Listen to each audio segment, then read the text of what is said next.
हिंदी साहित्य का आकाश कितना विशाल है ना? सितारों से भरा हुआ। और कुछ सितारे तो ऐसे हैं जिनकी चमक आज भी हमारा रास्ता रोशन करती है।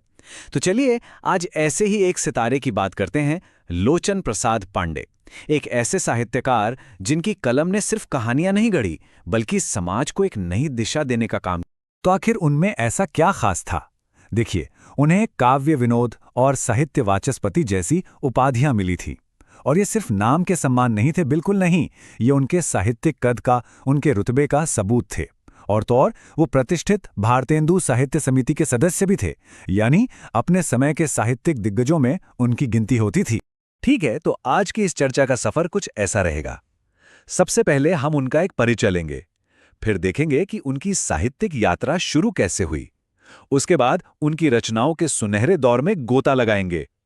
फिर ये समझेंगे कि कैसे उनका काम साहित्य से समाज तक पहुंचा। और आखिर में हम उनकी उस स्थायी विरासत पर नजर डालेंगे जो वो पीछे छोड़ गए।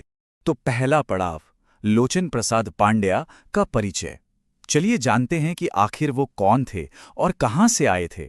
तो कुछ बुनियादी बातें जान लेते हैं। उनका जन्म हुआ 4 जनवरी 1887 को मध्य प्रदेश के बिलासपुर में, और उनका जीवन सफर 8 नवंबर 1959 को पूरा हुआ। उनके पिता का नाम था पंडित चिंतामणि पांडे, लेकिन एक बात जो बहुत दिलचस्प है वो ये कि वो कई भाषाओं के जानकार थे। जी हाँ, उड़िया, बंगाली, संस्कृत, सब पर उनकी पकड़ थी। जरा सोचिए, इससे उनकी सोच और उनके लेखन को कितनी गहराई मिली होगी।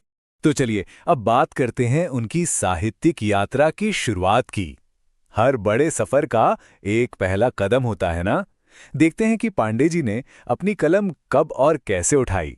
और सच कहूं तो उनकी शुरुआत किसी धमाके से कम नहीं थी। 1906 में देखिए, उनका पहला सामाजिक उपन्यास आया, दो मित्र, जिसमें दोस्ती और समाज सुधार जैसे मुद्दे थे।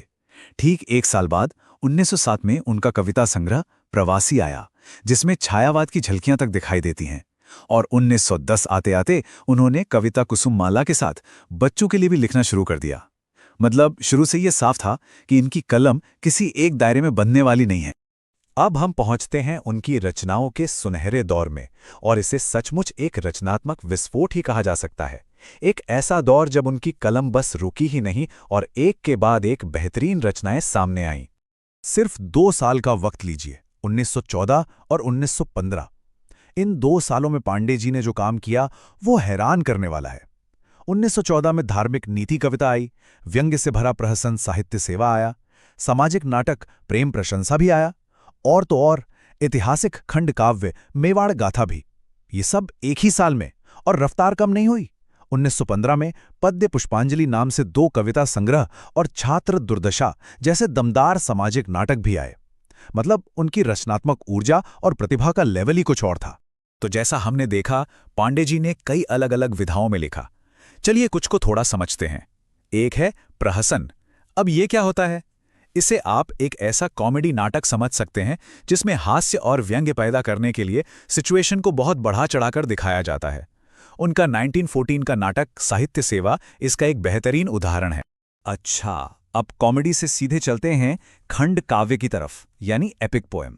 ये एक ऐसी कविता होती है जिसमें किसी एक वीर घटना का वर्णन होता है। पांडे जी की मेवाड़ गाथा, जिसमें राणा भीम सिंह के बलिदान की कहानी है, इस विधा का एक जबरदस्त उदाहरण है। पर बात सिर्फ इतिहास और हास्य तक ही सीमित नहीं थी। पांडे जी ने सामाजिक नाटक भी लिखे, ऐसे नाटक जो समाज के जरूरी मुद्दों पर सीधी चोट करते थे। उनका नाटक छात्र दुर्दशा इसका एक बड़ा उदाहरण है, जो छात्रों की परेशानियों के जरिए देश और समाज की बड़ी चिंताओं को सामने लाता। लेकिन देखिए, लोचन प्रसाद पांडे सिर्फ एक लेखक नहीं थे। उनका असर किताबों के पन्नों से कहीं आगे समाज के बीच तक फैला हुआ था। और इस सफर में साल 1923 एक बहुत ही अहम मोड़ बनकर आया। इसी साल यानी 1923 में उन्होंने छत्तीसगढ़ गौरव प्रचारक मंडली की स्थापना की। इसी संस्था का नाम बाद में महाकौशल इतिहास परिषद हुआ। यह सिर्फ एक संगठन नहीं था, ये इतिहास और संस्कृति को बचाने का एक आंदोलन था। इससे पता चलता है कि वो अपनी विरासत को लेकर कितने गंभीर थे, सिर्फ लिखने के लिए नहीं बल्कि उसे बचाने के लिए। तो आखिर हम लोचन प्रसाद पांडे को किस रूप में याद करते हैं? क्या है उनकी विरासत? देखिए, उनकी विरासत के कई पहलू हैं। वो सामाजिक उपन्यास के प्रणेता थे, एक बहुमुखी कवि थे, एक माहिर व्यंग्यकार और एक जुनूनी समाज सुधारक भी थे, और इन सबसे बढ़कर वो एक सांस्कृतिक इतिहासकार थे और करुणा के, सहानुभूति के सबसे बड़े पैरोकार थे। और ये जो शब्द है ना, करुणा, यही उनके लेखन का केंद्र बिंदु था। उनकी रचनाओं में छात्रों का दर्द महसूस होता है, जैसा छात्र दुर्दशा में हैं, तो वहीं मृगी दुख मोचन में जानवरों की पीड़ा भी महसूस होती है। उनकी सहानुभूति सिर्फ इंसानों तक नहीं, बल्कि हर जीव तक थी, और यही गहरी करुणा, सच पूछे तो यही उनकी सबसे बड़ी और स्थायी विरासत।